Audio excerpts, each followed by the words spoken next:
فاسألوا أهل الذكر إن كنتم لا تعلمون۔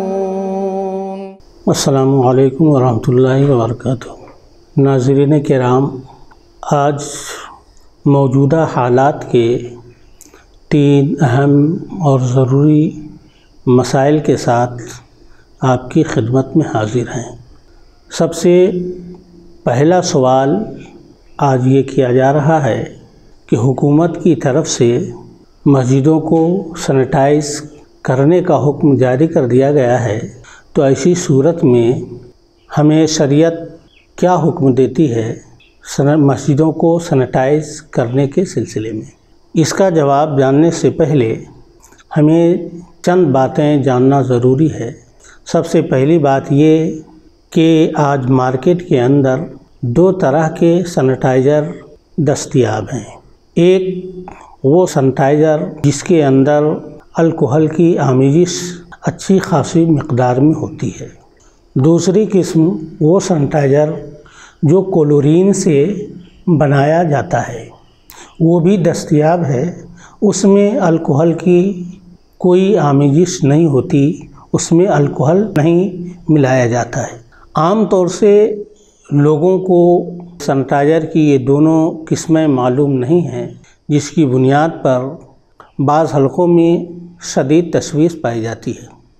ظاہر ہے کہ وہ سینیٹائزر جس میں الکحل کی آمیزش قطعی نہیں ہے، وہ کلورین سے بنایا گیا ہے، تو اس کا استعمال اس سے مسجدوں کو، گھروں کو سینیٹائز کرنے کے سلسلے میں تو کوئی تردد ہی نہیں، بلکہ وہ سینیٹائزر جس میں الکحل ہے ہی نہیں، اس کا استعمال بلا تردد جائز اور درست ہے، اور ہمارے پاس یہ آپشن بھی موجود ہے۔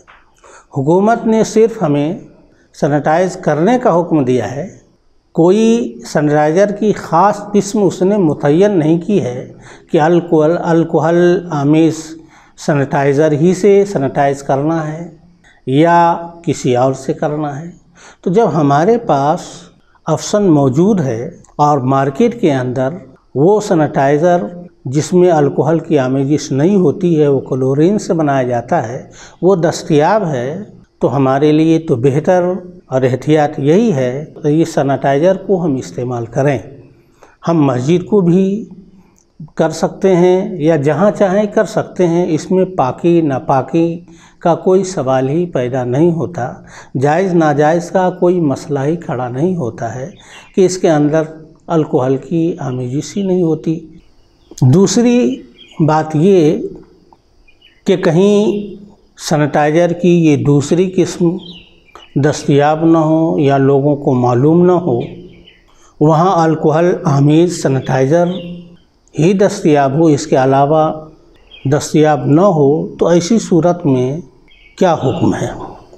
اس کے جواب جاننے سے پہلے ہمیں الکحل کی حقیقت کو جاننا چاہیے۔ کیمسٹری کی اصطلاح میں الکحل کے بنیادی اجزاء 3 ہیں: کاربن، ہائیڈروجن اور آکسیجن۔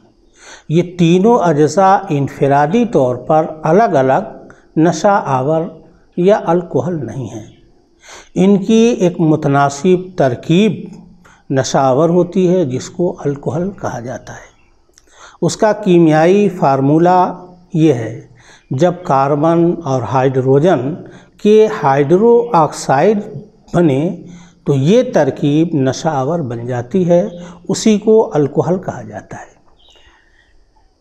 پھر کاربن، ہائیڈروجن اور ہائیڈرو آکسائڈ کے تناسب میں مختلف طرح کی کمی بیشی سے الکحل کی مختلف قسمیں بنتی ہیں، جن میں ہائیڈرو آکسائڈ کا ہونا ضروری ہوتا ہے۔ اس کی مقدار جس قدر بڑھتی جاتی ہے، نشہ اسی قدر تیز ہوتا جاتا ہے۔ دوسری بات، الکحل کن چیزوں سے بنایا جاتا ہے؟ الکحل ان تمام اشیاء سے تیار کیا جا سکتا ہے جس کے اندر گلوکوز ہو، جیسے گیہوں، چاول، شکر، آلو وغیرہ۔ چنانچہ گلوکوز والی اشیاء جب ہم کھاتے ہیں اور پیٹ میں جانے کے بعد جب وہ پیٹ میں موجود تیزابیت کے زیر اثر ہضم کے پروسیس سے گزرتی ہے تو ان کے اندر بھی الکحل پیدا ہو جاتا ہے، جس کے بعد جسم میں سستی یا نیند کی کیفیت طاری ہو جاتی ہے۔ چونکہ الکحل مادے کی نشہ آور کیفیت کا نام ہے، اسی لیے ہم یہ بھی کہہ سکتے ہیں کہ ہر مسکر یا نشہ آور الکحل ہے، اور ہر الکحل نشہ آور ہے، اسی لیے اسے روح شراب بھی کہا جاتا ہے۔ اب رہا یہ سوال کہ الکحل کا استعمال شرعاً جائز ہے یا نہیں، تو فقہا نے جو حکم مسکرات کا یعنی نشہ آور اشیاء کا بیان کیا ہے، تعبیر کے اختلاف کے ساتھ بعین ہی وہی حکم الکحل کا بھی ہے۔ یعنی ائمہ ثلاثہ امام مالک، امام شافعی، امام احمد بن حنبل رحمہم اللہ کے نزدیک چونکہ تمام مسکرات بہر صورت حرام ہے، اس لیے ہم جدید تعبیر میں یہ کہہ سکتے ہیں کہ ائمہ ثلاثہ کے نزدیک الکحل مطلقاً حرام ہے۔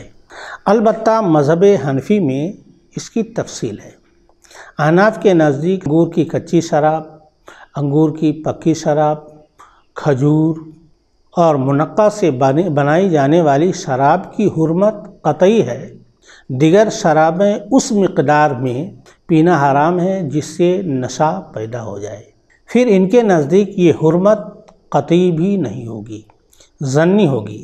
اس لیے احناف کی بات کو ہم جدید تعبیر میں یہ کہہ سکتے ہیں کہ صرف وہ الکحل حرام قطعی ہے جو انگور، کھجور اور منقع سے بنایا گیا ہو۔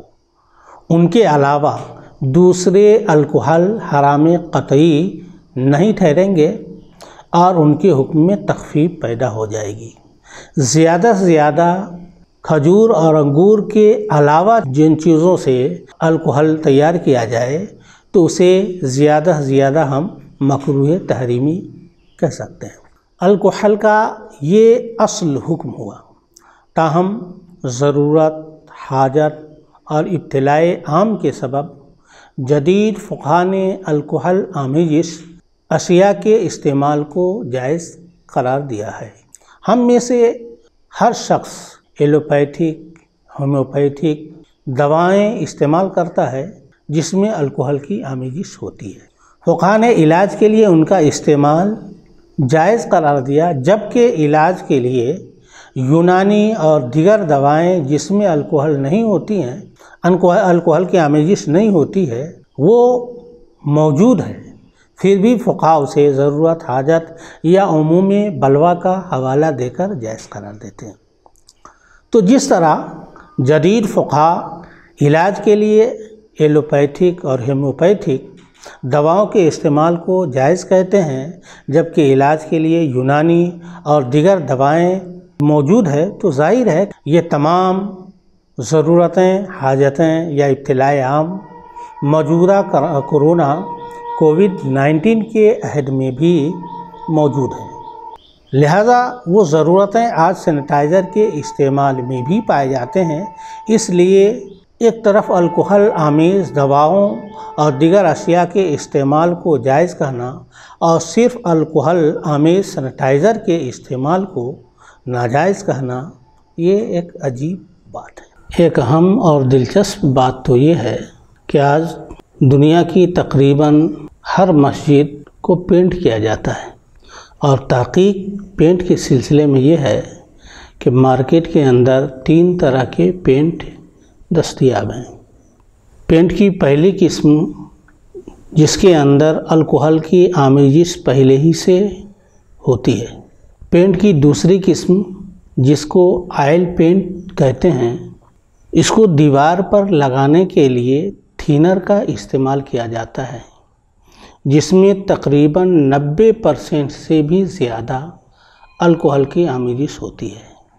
پینٹ کی تیسری قسم جس کو واٹر پینٹ کہہ سکتے ہیں، یہ تیسری قسم کا جو پینٹ ہے عام طور سے اس میں الکحل کی آمیزش نہیں ہوتی ہے، لیکن حسب ضرورت کبھی کبھی اس میں بھی الکحل کی آمیزش کر دی جاتی ہے، شائننگ کے لیے یا مضبوطی کے لیے۔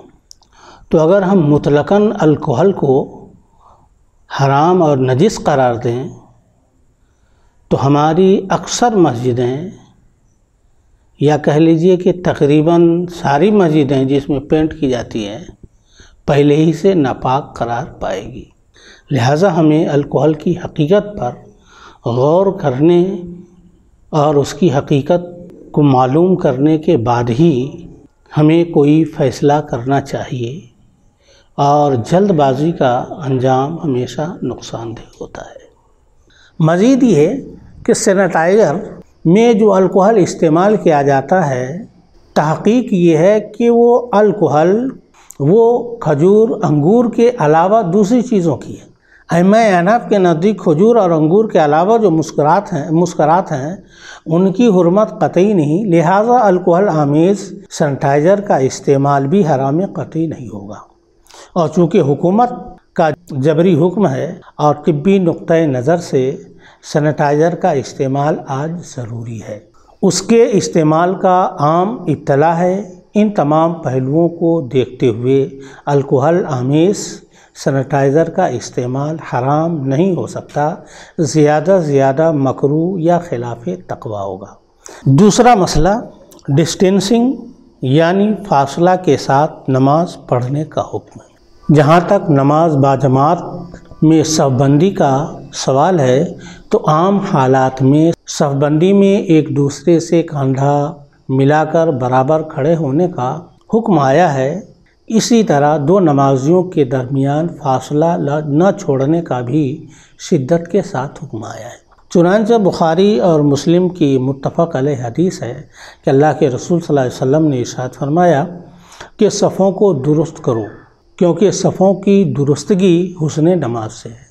لیکن ظاہر ہے کہ صفوں میں فاصلہ نہ رکھنے کا یہ حکم عام حالات کے لیے ہے، اگر کسی کو کوئی عذر ہو تو اس کا حکم الگ ہوتا ہے۔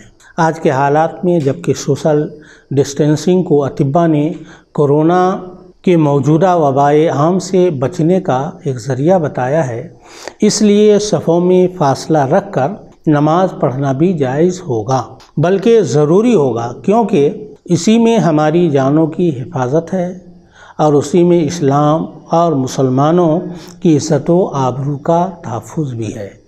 جانوں کو ہلاکت میں ڈالنا، اسلام اور مسلمانوں کو بے آبرو کرنا حرام ہے۔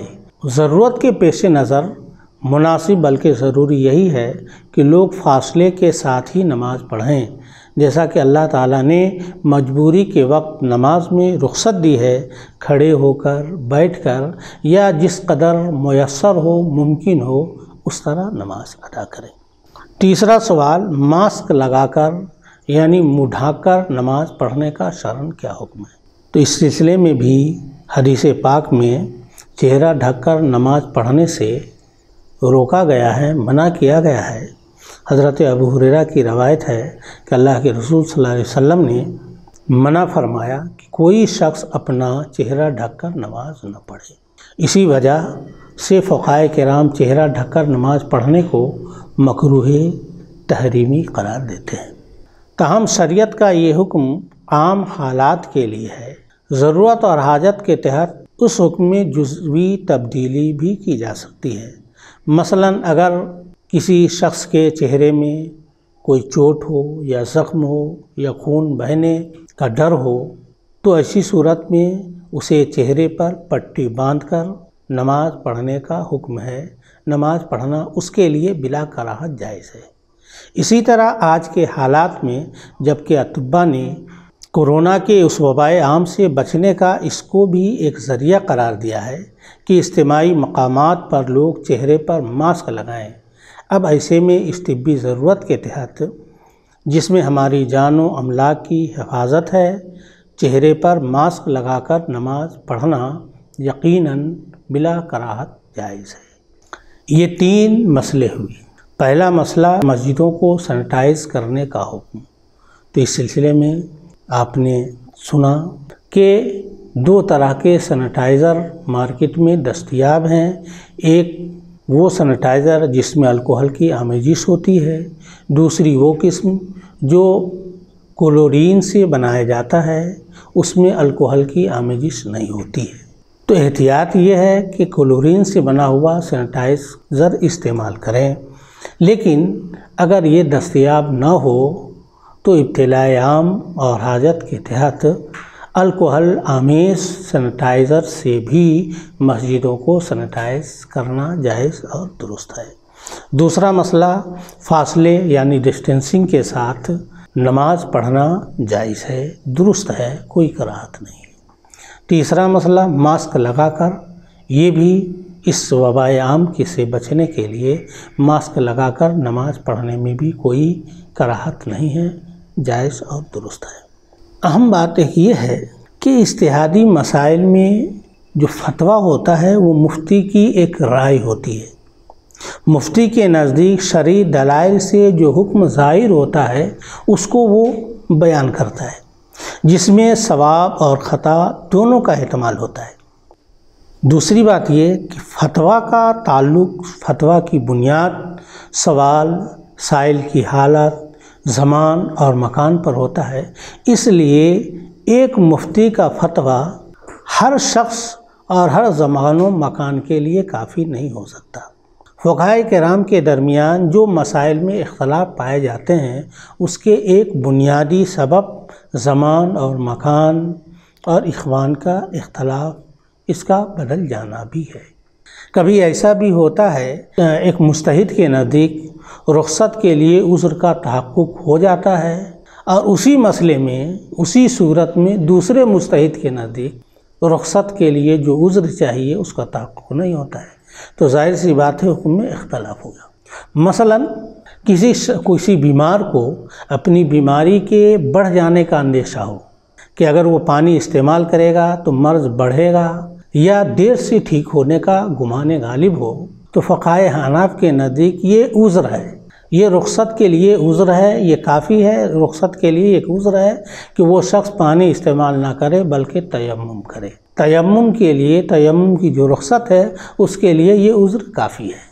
اسی صورت میں فقہائے شوافع کے نزدیک یہ مرض بڑھ جانا یا دیر سے ٹھیک ہونا یہ عذر کافی نہیں ہے رخصت کے لیے، لہذا تیمم کے نزدیک جائز نہیں ہوگا۔ تو ایک ہی صورت ہے، ایک ہی سچویشن ہے، ایک ہی حالت ہے، ایک مجتہد کے نزدیک عذر کا تحقق ہوا، ایک کے نزدیک نہیں ہوا، تو اس بنیاد پر دونوں کا حکم الگ الگ ہے۔ لہٰذا اب کسی کو یہ حق نہیں ہے کہ دونوں میں سے کسی کو برا بھلا کہے، بلکہ دونوں حضرات اپنی اپنی جگہ پر درست ہیں۔ اسی طریقے سے آج دو طرح کے مسائل، دو طرح کا حکم ہمارے سامنے ہے۔ کچھ حضرات بڑی شدت کے ساتھ سینیٹائزر کو حرام کہہ رہے ہیں، سینیٹائز کرنے سے منع کر رہے ہیں، اور کچھ حضرات رخصت دے رہے ہیں، جائز قرار دے رہے ہیں۔ تو ممکن ہے کہ جن کے نزدیک جائز ہے ان کے نزدیک عذر کا تحقق ہو چکا ہو، ان کے علم کے مطابق یہ عذر کافی ہے سینیٹائزر کے جواز کے لیے، تو انہوں نے جائز کہا۔ جو حضرات ناجائز کہہ رہے ہیں ان کے علم کے مطابق عذر کا تحقق نہیں ہوا ہو، الکوہل کے جواز کے لیے جو عذر چاہیے، جو ضرورت اور حاجت چاہیے، اس کا تحقق ان کے نزدیک نہ ہوا ہو، اس لیے وہ ناجائز کہہ رہے ہوں۔ لہٰذا اس میں لڑنے اور جھگڑنے کی کوئی ضرورت نہیں ہے۔ نیز ہمارا فتویٰ نزاع کا باعث اس وقت بن جاتا ہے جب ہر شخص، ہر مفتی اپنے فتویٰ کو وحی کا درجہ دے کر یہ گمان کر لیتا ہے کہ دنیا کے ہر شخص پر اس کا بیان کیا ہوا حکم ماننا لازم و ضروری ہو جائے، اور جو اس کو نہ مانے، اس نے فتویٰ، جو اس فتویٰ کو، ان کے حکم بیان کردہ حکم کو نہ مانے، تو اس پر شدید لعن طعن کرتے ہیں۔ ہمیں سوچنا چاہیے کہ جس کا اعتماد ہمارے اوپر نہیں ہے وہ بھلا کیوں کر ہمارا حکم مانے گا؟ ہر شخص کے لیے ایک معتمد علیہ ہے، ایک معتمد عالم کہ جس پر وہ بھروسہ، جس مفتی پر وہ اعتماد کرتا ہے، جس پر وہ بھروسہ کرتا ہے، وہ اس کے بیان پر وہ عمل کرے گا۔ اور امام مالک رحمۃ اللہ تعالیٰ علیہ کی بہت ہی پیاری بات ہے کہ امام مالک رحمۃ اللہ تعالیٰ علیہ نے ارشاد فرمایا کہ دنیا میں صرف ایک ہی ذات ہے کہ جن کی ہر بات کا ماننا ہر شخص کے لیے واجب و ضروری ہے، وہ صرف اور صرف ایک ہی ذات ہے، محمد عربی صلی اللہ تعالیٰ علیہ وسلم۔ ان کے علاوہ دنیا میں کوئی شخص ایسا نہیں ہے کہ جس کی بات ماننا ہر شخص پر لازم و ضروری ہو جائے، بلکہ آخری پیغمبر صلی اللہ علیہ وسلم کے علاوہ جو بھی مجتہد ہو یا مفتی ہو، اس کی ہر بات کو ہر شخص مان لے، ایسا نہیں ہے، بلکہ ان کی اچھی باتوں کو مانا جائے گا جو دلیل کے موافق ہو، اور جو کسی کے نزدیک دلیل مضبوط نہ ہو یا اعتماد نہ ہو، دل کا اطمینان نہ ہو، وہ اسے نہیں قبول کرے گا، اور ایسا ہی ہوتا رہا ہے۔ تو اللہ کے واسطے ہم میں سے کوئی یہ دعویٰ نہ کرے کہ ہم نے جو حکم بیان کیا ہے یہ حکم ہر شخص پر لازم ماننا ضروری اور لازم ہے، بلکہ عوام کو جن پر اعتماد ہو وہ ان پر عمل کریں، ہر شخص اپنے معتمد علیہ پر عمل کریں، ایک دوسرے پر طعن و تشنیع نہ کریں، ایک دوسرے کو برا بھلا نہ کہیں، اسی میں ہم سب کے لیے بھلائی ہے، ورنہ اختلاف، نزاع، یہ دوریاں ہمارے درمیان بڑھتی رہے گی۔ اللہ تعالیٰ سے دعا ہے ہم سب کو حق قبول کرنے کی ہدایت دے۔ اللہم ارنا الحق حقا وارزقنا اتباعہ۔